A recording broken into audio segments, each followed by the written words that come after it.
하나님의 일하심이 얼마나 크고 신비한지, 그래서 그 일하심을 이렇게 적용받는 당사자들이 얼마나 이해하지 못하는지에 대한 이야기를 해왔던 스데반이, 아브라함과 요셉을 통해서 이야기했던 스데반이 내세운 마지막 인물 모세입니다.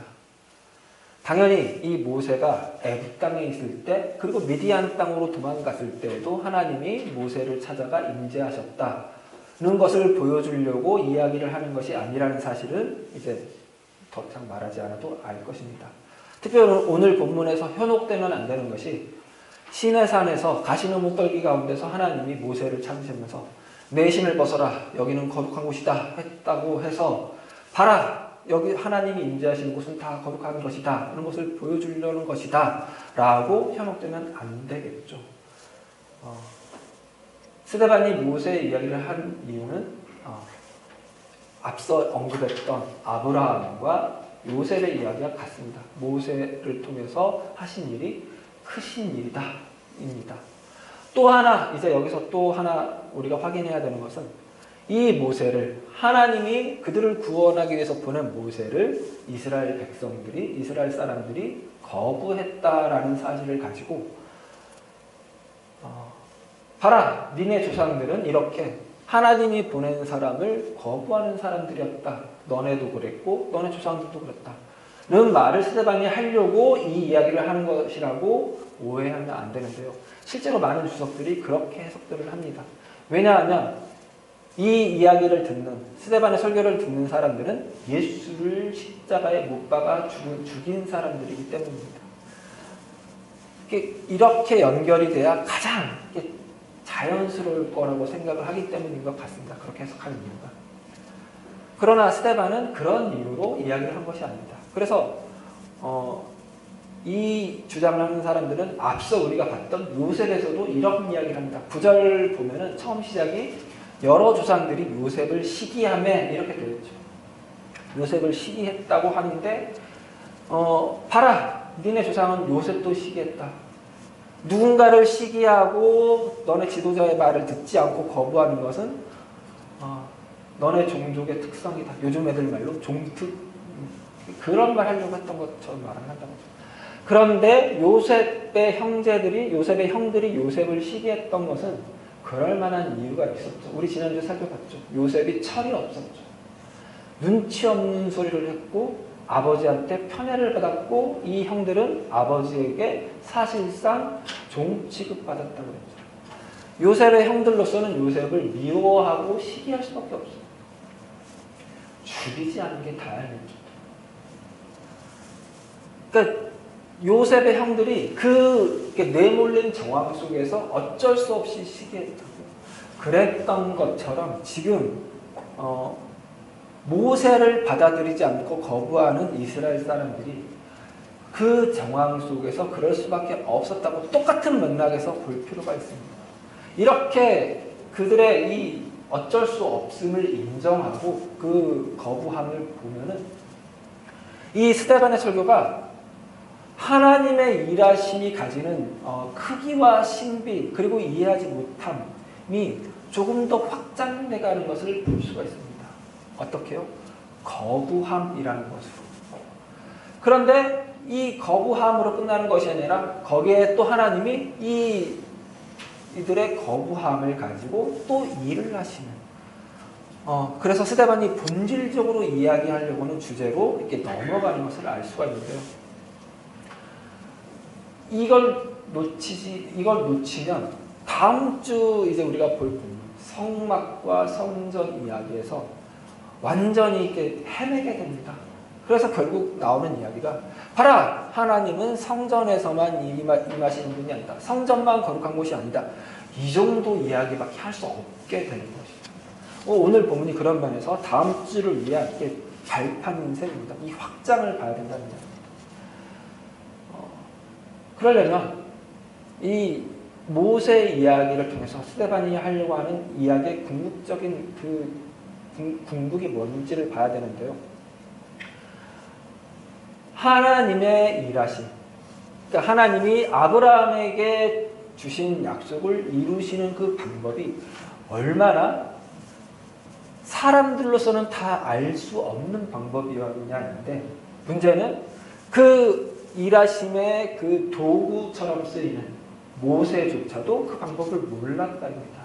당연히 그 모세를 받아들이는 사람도 몰랐답니다. 요셉으로 인해서 야곱의 아들들이 다, 이제 야곱까지 다 애굽 땅으로 내려가죠. 대략 70명에서 75명 사이입니다. 그런데 이제 세월이 흐르면서 그 75명이 수없이 많은 한 몇백만 명 단위로 늘어납니다. 400년 세월이 흐르는 동안에. 그러니까 하나의 민족을 형성할 시기가 되었죠. 그런데 그 세월이 흐르는 동안 애굽의 왕들도 여러 명 바뀌고 왕조도 바뀌면서 이 요셉의 이 이야기를 모르는 왕이 들어섰습니다. 그리고 이스라엘은 그 시간 동안에 거의 애굽의 종처럼, 노예처럼 그 처지가 전락이 됐습니다. 많은 부역에, 많은 노동에 동원되면서 큰 괴로움을 당하고 그 괴로움을 탄식했습니다. 그런데도 인구가 늘어나자 이 애굽의 왕이 바로가 그 이스라엘의 인구를 억제하기 위해서 태어나는 아이가 남자면 바로 죽이게 했습니다. 그 엄한 시기에 차마 아이를 죽일 수가 없어서 석 달을 몰래 키우다가 더 이상 집에서 키울 수가 없자 바구니를 만들어 강물에 띄어 그 아이를 내보냈습니다. 마침 그 아이를 바로의 딸 애굽의 공주가 데려다 길렀습니다. 애굽의 왕실에서 최고의 교육을 받고 자랐죠. 그 아이는. 그 아이가 바로 모세이죠. 모세는 그가 히브리인인 것을, 애굽의 종살이를 하는 민족의 아이인 것을 알면서 애굽의 최고의 교육을 받으면서 자랐죠. 그가 나이 40이 되었을 때 결국 그가 내린 결론은 이겁니다. 모든 정황을 다 고려해 봐도 이건 하나님의 뜻이 있는 것이 분명하다. 하나님의 뜻이 있어서 내가 그렇게 그 엄한 시기에 살아나갔고 하필이면 애굽의 공주의 손에 부추를 당해서 부추를 받아서 자랐고 이 최고의 교육을 받고 자랐다. 이스라엘에게 구원을 베풀기 위한 하나님의 손길이다 라고 스스로 생각을 했을 것입니다. 그 이야기가 25절에 있습니다. 25절 같이 읽어볼까요? 그는 그의 형제들이 하나님께서 자기의 손을 통하여 구원해 주시는 것을 깨달으라고 생각하였으나 그들이 깨닫지 못하였더라. 그러니까 자기가 그렇게 불림받았다고, 이스라엘의 구원을 위해서 하나님이 자기 인생을 그렇게 개입하셨다고 믿었습니다. 그래서 어떤 히브리인이 애굽인에게 원통한 일을 당할 때 나서서 그 일을 중재해 주려고 했습니다. 근데 그게 말로 안 끝나자 그 애굽인을 죽여버렸던 거죠. 그런데 문제는 이 모세의 마음을, 모세의 생각을, 모세를 향한 하나님의 어떤 뜻과 계획을 모세 동족인 이스라엘 사람들은 몰라보더라고요. 26절, 27절을 같이 또 읽습니다. 이튿날 이스라엘 사람끼리 싸울 때 모세가 와서 화해시키려 하여 이르되 너희는 형제인데 어찌 서로 해치느냐 하니 그 동물을 해치는 사람이 모세를 밀어뜨려 이르되 누가 너를 관리와 재판장으로 우리 위에 세웠느냐.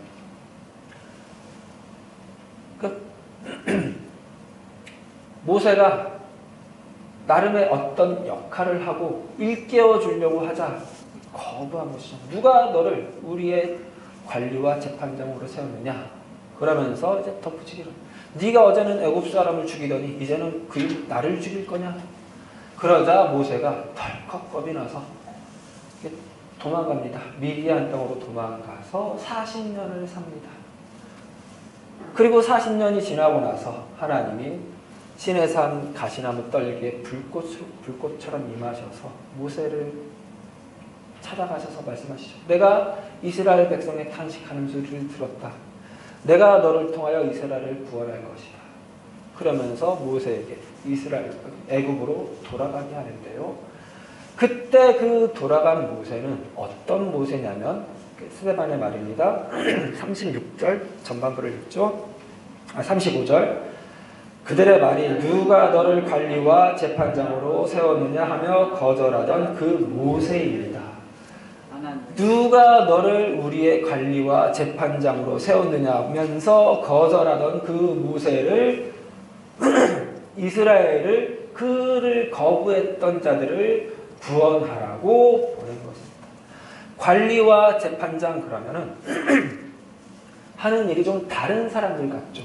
관리, 재판장 하는 역할이 다르죠. 우리 시대에는 분명히 다르죠.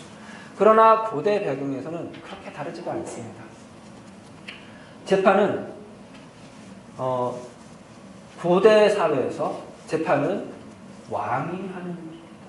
왕의 직무입니다. 왕의 의무이기도 하고 한편으로는 왕의 권한이기도 합니다.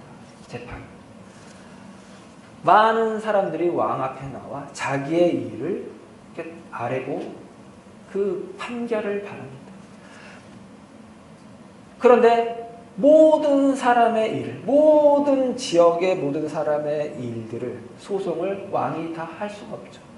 그러니 왕은 그 일을 대신할 대리자들을 세울 수밖에 없죠. 관리입니다. 그러니까 관리도 재판장도 하는 일이 결국은 재판입니다. 누가 옳고 그른지를 판단하는 일을 하는 것이죠. 모세가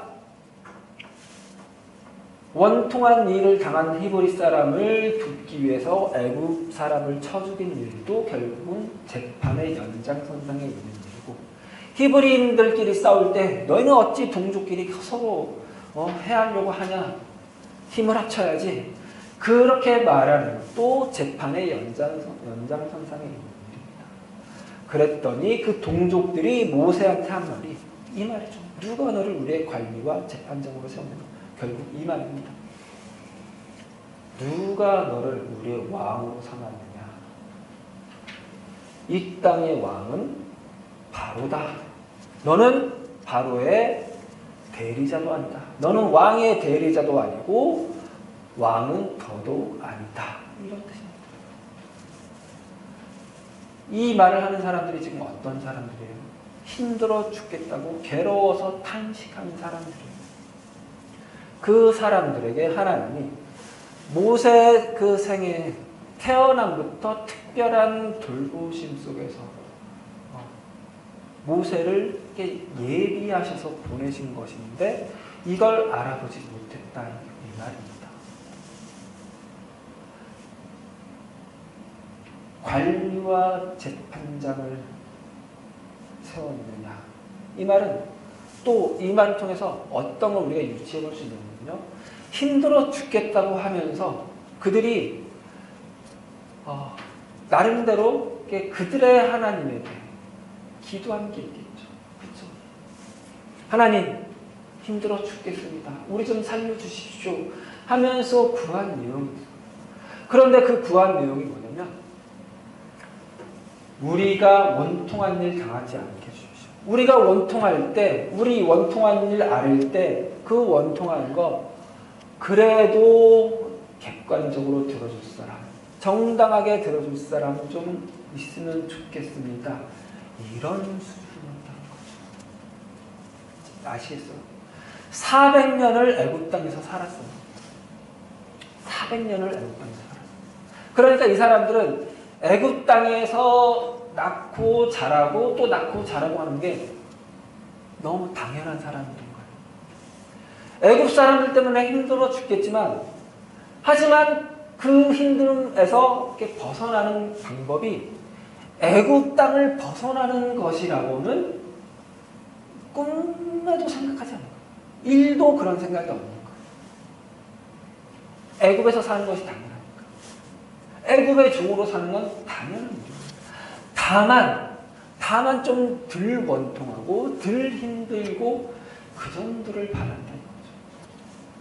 그들에게 필요한 구원은 약간 그들의 원통함을 경감시켜줄 관리와 재판장 수준인 거예요. 하지만 모세 정도는 아니라는 거죠.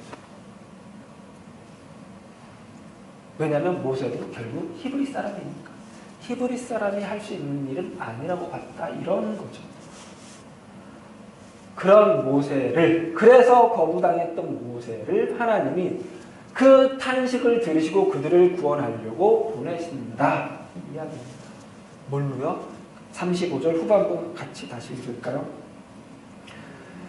그 모세를 하나님은 가시나무 떨기 가운데서 보이던 천사의 손으로 관리와 속량하는 자로서 보내셨습니다.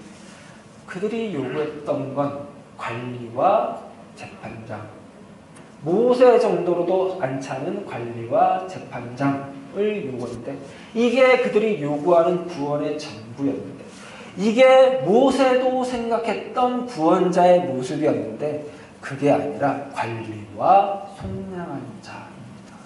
관리는 여전히 대리자입니다. 그런데 속량한다는 다르죠. 속량이라는 말은 어떤 죄인이나 노예를 값을 치르고 자유케 하는 것입니다. 혹은 조금 더 의미를 연장해서 어떤 힘 있는 자에게 억눌린 자를 보다 더 강한 힘을 가진 자가 가서 그 억눌린 자를 끄집어내는 것을 의미합니다. 이스라엘에게 필요한 건 이거다 이거죠. 너네가 지금 탄식하고 괴로워하고 애통해하지만 너네는 너네의 진짜 필요한 구원이 뭔지를 모르고 있다. 너네가 요구하는 구원은 진짜 구원이 아니다. 내가 그 진짜 구원을 너에게 보낸다. 이 정도 구원, 이 정도 사람으로는 그 구원 이뤄내지 못한다고 거부했던 그를 통하여 진짜 구원을 너에게 베풀겠다. 자유를 주겠다. 그래서 모세가 애굽에 가서 그 백성을 데리고 애굽을 나오죠. 출애굽하죠. 백성들은, 이스라엘 백성들은 애굽의 종이었던 노예였던 이스라엘 백성들은 이제 자유민이 됐습니다. 애굽의 법 앞에, 애굽의 왕 앞에, 애굽의 왕이 상징하는 애굽의 신 앞에 복종해야만 했던, 굴복해야만 했던 이스라엘 백성들은 이제는 자유를 얻었습니다. 그 이야기가 36절에 함축이 되어 있습니다. 36절 같이 읽습니다. 이 사람이 백성을 인도하여 나오게 하고 애굽과 홍해와 광야에서 40년간 기사와 표적을 행하였느니라. 기사와 표적을 행하였느니라. 이건 다만 모세가 권능이 있었다 이런 말이 아닌 것. 사도행전 어간에서는 이제 익숙해지셨죠. 사도행전에서 말하는 기사와 표적은 늘 새 시대의 이정표와 같은 의미로 쓰인다고 했죠. 어떤 새 시대? 애굽이 옛 시대입니다. 애굽의 종살이를 하던, 자기 자유 없이, 자기 의지 없이, 자기 의지와는 상관없이 종살이를 하던 옛 시대가 아닌 하나님이 주신 자유를 누리며 하나님이 창조하신 그 자유를 온전히 누리며 사는 자들이 되었다라는 측면에서 기사와 표적을 행하였다는 것입니다. 그 기사와 표적은 하나님이 주시는 기사와 표적이기 때문입니다. 하나님이 그 기사와 표적을 통해서 뭘 알려주신 걸까요? 나는 아브라함에게 준 약속을 이룬 하나님이다. 나는 너희와 함께하는 하나님이다. 나는 너희에게 자유를 준 하나님이다. 이걸 그 기사와 표적을 통해서 계속해서 알려주는 거죠. 각인시키는 거죠. 이정표처럼 하나님이 너희와 함께함, 하나님이 너희를 구출했음, 하나님이 너희에게 자유를 주었음, 하나님이 너희에게 구원을 주셨음. 이게 모세를 통하여 관리와 속량하는 자로서 그 모세를 보냄으로 이루신 일이라는 뜻입니다. 그러니까 하나님의 일하심은 이렇게 다 알 수가 없는 일일 뿐 아니라 우리가 기대하는 것, 우리가 이것이 이 문제 해결을 위해서 꼭 필요하다고 주장하고 요구할 때 그게 일하지 않는다. 그거보다 더 본질적인 그거보다 더 중요한 필요가 있다라고 말씀해 주시고 그걸 우리가 미처 요구하기 전에 미리 주시는 분이시다라고 오늘 본문이 하나님을 설명하는 거라. 예수 그리스도입니다. 예수 그리스도. 이스라엘 백성들이 애굽의 종살이하던 이스라엘 백성들이 다 알지 못해서 참 출애굽 시켜주십시오라고 기도하지도 않았을 때 그걸 상상도 못했을 때 출애굽 시킬 사람을 보내셨던 것처럼 예수가 그렇게 왔다는 거죠. 우리는 죄의 문제에 눌려 있습니다. 우리는 구원이 필요합니다. 라고 하나님께 요구하지 않았을 때 하나님이 예수를 보내셔서 인류를 구원하죠. 뭘로요? 십자가 죽음. 이 죽음의 문제가 얼마나 큰 문제인지, 이것 때문에 얼마나 사람들이 악해지고 얼마나 포악을 행하는지 십자가를 통해서, 예수 그리스도의 십자가 죽음을 통해서 보여주고, 다만 그걸 지적하고 끝난 것이 아니라 그 십자가 죽음이 생명을 낳음으로써 진짜 인간에게 필요한 것을 하나님께서 주셨던 것이죠. 하나님의 일하심의 방법입니다. 하나님의 일하심의 크기입니다. 우리는 늘 하나님의 도우심을 바라고, 하나님 제발 도와주십시오. 그 문제에 제일 쉽게 노출되는 게 돈이죠. 그래서 막 몰리면, 하나님 제가 이번 딱 한 번만 더 로또 사겠습니다. 하나님 로또 1등입니다.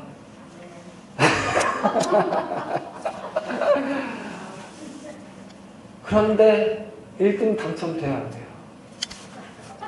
됐으면 여기 안 계시죠? 왜 안 돼요? 여기 안 올까 봐. 왜 안 돼요? 그게 진짜 문제 해결이 안 돼요.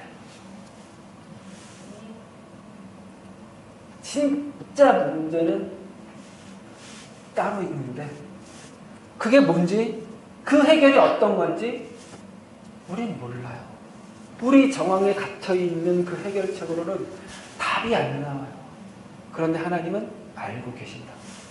그리고 하나님은 그냥 알고 끝이 아니라, 알고 우리가 그걸 결국 알아내서 구할 때까지 기다리는 것이 아니라, 우리가 알지 못해서 구하지도 못할 때 그냥 마냥 탄식하는 게 최선일 때, 그때 하나님 그 답을 우리에게 주신다고요.